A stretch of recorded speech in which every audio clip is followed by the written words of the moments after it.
Nahulikam ang pangho-hold up ng dalawang lalaki sa isang tindahan sa Compostela, Cebu. Napatay ang isa sa kanila nang manlaban sa mga pulis sa ginawang follow-up operation. Makibalita tayo kay Bex May Humawas ng GMA Cebu.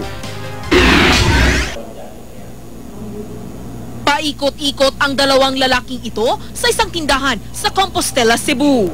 Nakikipagsabayan sila sa mga customer ng mga oras na yon. Maya-maya pa, bumunot na ng baril ang isang lalaki at nagdeklara ng hold up. Pumwesto naman sa may pintuan ang kaniyang kasamang armado rin.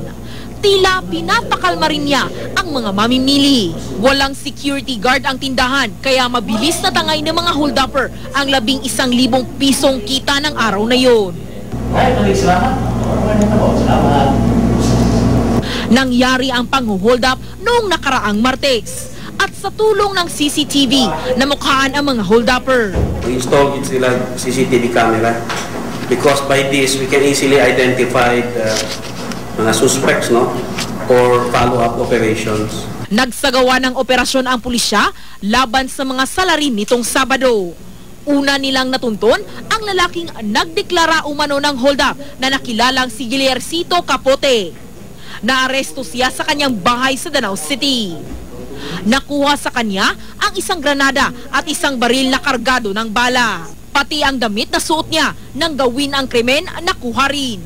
Itinimbre naman ni Capote ang kinaroroonan ng kasamahang si Bobby Godinez. Si Capote mismo ang istorya na mo nga dili magkumpensa kay ang istorya kuno ni Godinez is dili siya magpadakop nga buhi.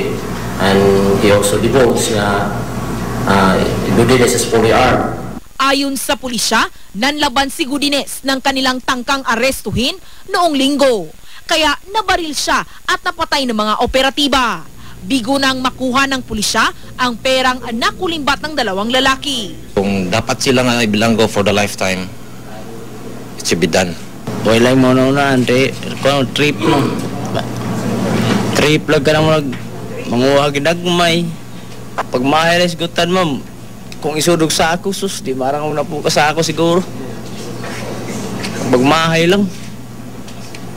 Pero di naman mauli. Bex May Humawas, Nagbabalita, Pilipinas.